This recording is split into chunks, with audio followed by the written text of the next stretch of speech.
За та бүхэндээ өдрийн мэндийг хүргье. За төсвийн хүрээтэй нэг холбоотой ганц нэг асуулт асууя. Зүгээр ер нь бол энэ төсвийн хүрээг ингээд хараад байхлаар орлогоо өсөгцөн, зардлаа өсөгцөн, алдагдлаа өсөгцөн, засгийн газрын өр зөөлөө өсөгцөн, байж болох бүх чинээнд тултал бүх зүйлийг л ингээд тулгцсан л харагдаад байгаа.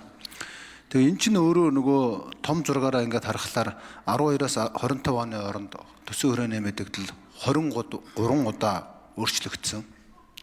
Үүний 13-аас 14 нь бол орлогоо хэд өөдрөгөөр төсөөлснөөс болоод ингээд өөрчлөгдсөн байгаа. Засгийн газрын өр 12-аас 15 онд 110% өссөн. Өрийн дээд хязгаарыг ингээд 58.3%-аар ингээд өсгөж ийсэн.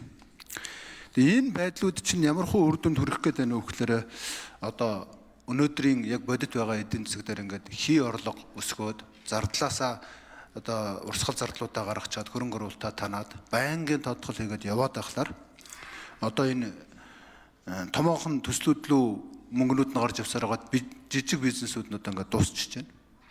Тэгээ үүнээс болоод амьдрал ахуй бол хэцүүдэж байна. Өнөөдөр манай Монгол улсад бараг байхгүй болсон байсан ломбарднууд дахиад гараад ирсэн. Энэ бол эдийн засгийн л одоо үр дагавар. Хоёрдугаарт зах зээл дээр энэ төрийн үр ашиггүй зардал нэмэгдээд байхлаар бүтээмжгүй мөнгө зах зээл рүү орж ирнэ. Энэ бүтээмжгүй мөнгө чи өөрөө инфляцийг өсгөөд эргээд иргэдийн худалдаа авах чадварыг бууруулад ядууруулад байдаг. Бид нар бол эндээ нэг тийм нэрсэн том тоол яриад яваад байдаг. За гуравдугаарт хувийн бизнес бараг байхгүй болж байна. Зөвхөн төсөв дагаж амьдардаг болж байна. Өнөөдөр ч гэсэн одоо бид нар яг л ийм байдал руу яваад байгаа. Тэгээ одоо дотоодын нийтхэнд эзлэх хувь одоо хэд байх вэ гэдэг энэ төсвийн доктортой байдлын зөвлөлөөс уг нь 27-оос илүү гаргамааргүй байна гэдэг ингээд хамгийн оновчтой гэдэг байдаг. Өнөөдөр бид нар 31-32 руу хүрэж байна. Ерөөсөө энэ орлогыг бол одоо бид нар тооцоолж байгаа биш. Хамгийн дээд хэмжээнд яаж зардлыг гаргаж болох вэ гэж байгаа юм шиг л ингэж харагдаад байгаа байхгүй юу? За өмнө нь хэлжсэн бас төсвийн хүрээний мэдээллийг нь олон улсад уг нь арай наривчлан тооцоолохын тулд 12-оос 15 үзүүлэлтээр тооцож гаргадаг. Ялангуяа одоо салбарын зардлуудыг бол дотоодын нутгийн эзлэх хувиар ингээд гаргацдаг. Тэгээ энэ дүнгээр нь одоо гаргаад явж байгаа ч гэсэн энийг бас аваагүй. Тэгээ энэ ерөөсөө төсвийн хүрээний мэдээлэл бол одоо үндсэндээ бол ерөөсөө ямар ч үр ашиггүй юм цаас болж хөвөрж байна. 3 жилдээ ханаа авах нь байтугай жил болгондоо тодтогдог, жил болгондоо өсдөг болж байна гэж ингэж бол харж байна. Тэгээ нэг хоёрхан асуулт байна. Нэгдүгээрт тэнцвэржүүлсэн үнийг $127 авсан. Бодит дээр бол зах зээл дээр үн бол 68 хавцаа байгаа. Тэгэхээр энэ тэнцвэржүүлсэн орлогыг 127-оор авчихлаар одоо нүүрсний үн буурж байгаа үед энэ тэнцвэржүүлсэн үнэ тооцдог арга өөрчлөл яасан юм бэ? Өсөж байгаа үед нөөц сан бүрддэг. Одоо буурж байгаа үед эн чинь 127-оор тооцоод байхад 68-аар одоо бодиттой үн орж ирж байгаа. Цаашдаа ч бууж магадгүй. Энэ мөнгө яг бодиттойгоор байгаа юу? Дахиад төсвийн орлогын тодтгол хийх үү? Хоёрдугаарт энэ төсвийн орлогыг хий бодиттойгоор ингэж өсгөж байгаа хүмүүстээр хариуцлага тооцдог энэ тогтолцоо системийг яах вэ? Энд чинь нэг өсөндөө бол одоо хий өсгөж хий зардлуудаа гаргаад буцаагаад ингээ байнга тодтгол хийдэг чинь тодорхой хүмүүсийн хариуцлага гэж үзэж байгаа шүү дээ. Энэ хоёр асуултанд нэг хариулж өгөөч.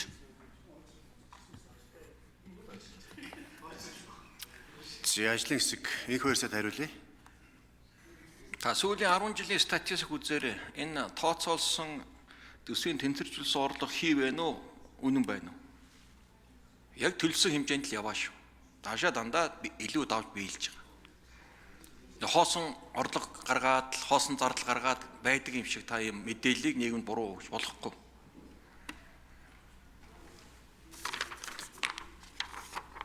Энд чинь одоо бүхлөтөн мэргэжлийн баг хамт олон институтсууд, судалгааны байгууллагууд энэ бүтэн бараг жилийн хөдөлмөр зарцуулж энэ тоонууд бүх Монгол улсынхаа нийгмийн эдийн засаг, хувь хувьсгал, гадаад дотоод хөрөнгө оруулалттай экспорт импортынхаа тэнцэлтэйгээ гаргаж байгаа тоонууд шүү дээ. Энд нэг хий бичээд хий унгаагаад байдаг зүйл байхгүй, ингэж болохгүй. Нөгөө талаар та энэ орлого зардал нэмээд ингэж. Бид энэ төсвийн орлогыг та тоо харахад бол өсөж харагдж байгаа боловч дотоод нь нийт бүтээгдэхүүн эзлэх хувь хэмжээгээр тасралтгүй бууруулж байгаа. 27 онд 30, 28 онд 28, 29-нд 28 гэсэн ийм хувьдаар буух асуудал.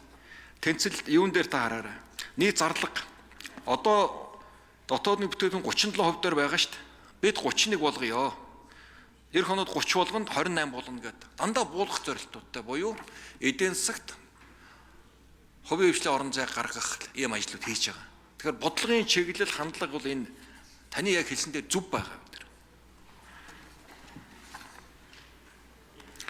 Нөгөө талаар энэ үн нүүрс энэ ч өөр уулуурхаан бүтээгдэхүүн маань урт хугацаанд өнгөрсөн 20 жилийн дунджаар авдаг. Цагтаа $300 хүрсэн нүүрс заримдаа $20 хүрчээс унжсэн. Ингээд дундаж үнийн тооцоод үзэхэр чинь 127 гэдэг тоо гарч ирж байгаа тэр. Тэгэхээр 127-оор бид нэр орлого олно гэж тооцдог. Одоо байгаа зах зээлийн хандлага тэнцээц эх 3 жилийнхаа төлөв байдалтай нийцүүлэл тоогоо аваад явж байгаа. Ер нь энэ $127 дээш олоод ирвэл энэ давсан орлого хуримтлын санд очино гэсэн асуудал байхгүй юу? Хуримтлын санд мөнгө очихгүй байна л гэсэн үг. Ягаад гэвэл дундаж үн чинь 127. Энэ дундаж үнээс илүү гаруулад өсөлт үүслэе гэж бодож тэрийг хомтлуулаа гэдэг хуультай. Гэтэл энэ 127 гарснаас хойш бид тэр үнийг даваагүй болохоор тэнд хуримтл үүсэхгүй л гэсэн үг. Тэрнээс энэ бол төсөвт нөлөөлөөд төсөвт одоо 127-оор тооцоод байгаа зүйл байхгүй. Тийм байдаггүй.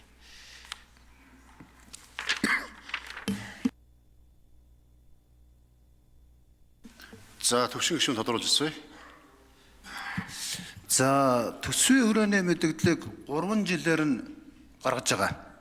26 он төсвийн хүрээний одоо орлогыг 32, 34, 37 гэж их найдаар тодорхойлсон. 27 онд 34 байхаар байсан. Одоо орж ирж байгаа нь 36, 38, 40. Дотоодын нийт бүтээгдэхүүнийхээ өсөлтийг өндөр тооцож байгаа. Дотоодын нийт бүтээгдэхүүн эзлэх хувиа өсгөж байгаа. Тэгээд дараагийн 2 жилээ буулгаж байгаа юм шиг болохоос биш өнгөрсөн мөн үедээ харьцуулахад бүх тоонууд нь өсөж байгаа. Тухайлбал 26 онд одоо 32.9 их найд дотоодын нийт бүтээгдэхүүн эзлэх нь 32.2, 27 оных нь 34, 30% байхыг одоо бид нар 36, 32% гэж ингэж өсгөж орж ирж байгаа. Тийм учраас дотоодын нийт бүтээгдэхүүн эзэлж байгаа хувийг буулгаж байгаа гэж бол тооцож болохгүй. Дээрээс нь 127, 68 гэдэг хоёрын бодит орлого тооцоолол орлого хоёрын чинь санал байгаа мó гэдэг асуултыг та нэг яг тодорхой хариулаад. За ажлын хэсэг хариулъя. Хэн хариулах вэ? 4-р микрофон. Энх хамгаалан.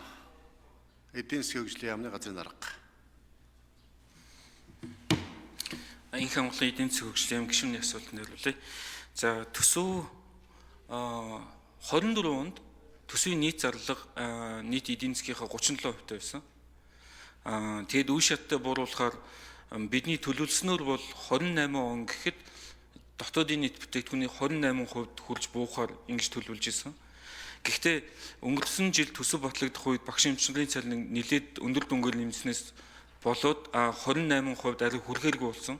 Одоо бол 29 онд 28% буюу яг дотоодын нийт бүтээгдэхүүний 1%-тай тэнцэх хэмжээний зөрүүл гараад байгаа бидний төлөвлөсөнтэй холбоотой. Тэрнээс биш 24 оноос хойш тасралтгүй үе шаттай буулгасаар байгаа гэдэг хэлье. За төвшин гишүүн тодруулж ирсэн. За худлаа хариу өгч шүү. Одоо энэ 27 оны төсвийн хүрээ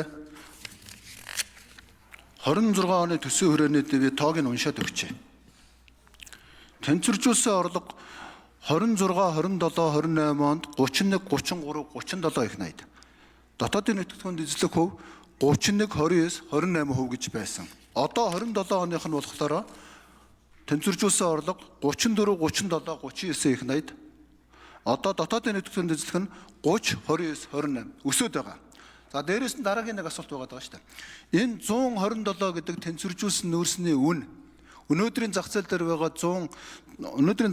$68 хоёрын зөрүү бодит сан яг бодитоор байгаа юу? Дахиад төсвийн тодтогдол хийхгүй юм байгаа үстэй. Би яг энийг дахиад асууя гэж бодож байна. За 4-р микрофон. За 26 оны төсвийн хүрээтэй харьцуулахад 27 оны төсвийн хүрээнээр оруулж байгаа тоонууд бол нэмэгдсэн байгаа. Энд бодлогын хоёр ерөнхийдөө нэмэгдсэн шалтгаанд хоёр шалтгаан байна. Нэг нь бол 27 оны төсвийн нөхцөл байдал, ойролт орнын нөхцөл байдалтай уялдаад манай эдийн засгийн нөхцөл байдал харьцангуй бидний тооцож байснаас идвэх багатай байхаар шинжтэй байна. Тэгэхээр төсвийн хүрээний дээр тусдаг төсвийн бодлогын үндсэн хэрэгсэл бол төсвийн алдагдал.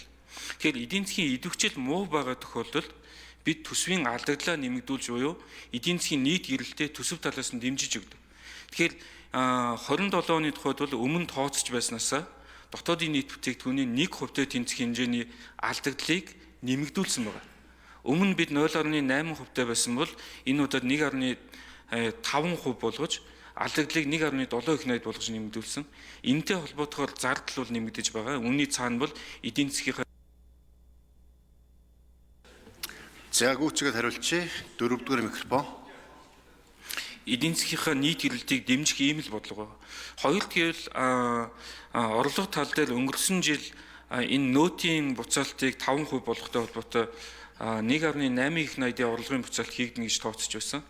Гэхдээ хөрөнгө оруулалтын ачаал урсгал зарлалын нэмэгдэх хэрэгцээг харгалзаад үүнийг бид дагах хууль дээр оруулж ирж буцааж 2% болгож байгаа. Тэгэхээр буцааж орлого болон дотоодын нийт бүтээгдэхүүний харьцаа энэ хуулийн зохицуулалттай холбоотойгоор нэмэгдэж байгаа. Нүүрсний үнийн тухайд бол жишг үн $127, зах зээлийн үн бол бид нэг 65-аас $70 байхаар тооцож байгаа.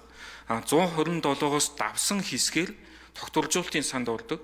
Төсвийн орлогыг тооцохдоо бол бид зах зээлийн үнээрээ тооцож байдаг. Тэгэхээр нүүрс маань өөрөө нэг 20-оос 30 төрлийн чанарын ангилалд хуваагддаг. Тэрнээс хамгийн сайн чанартай нь бол 127-оос давах ангиллын нүүрсэндүүд бол байгаа. Тэгэхээр тэр хэсгээрээ л тогтворжуулалтын санд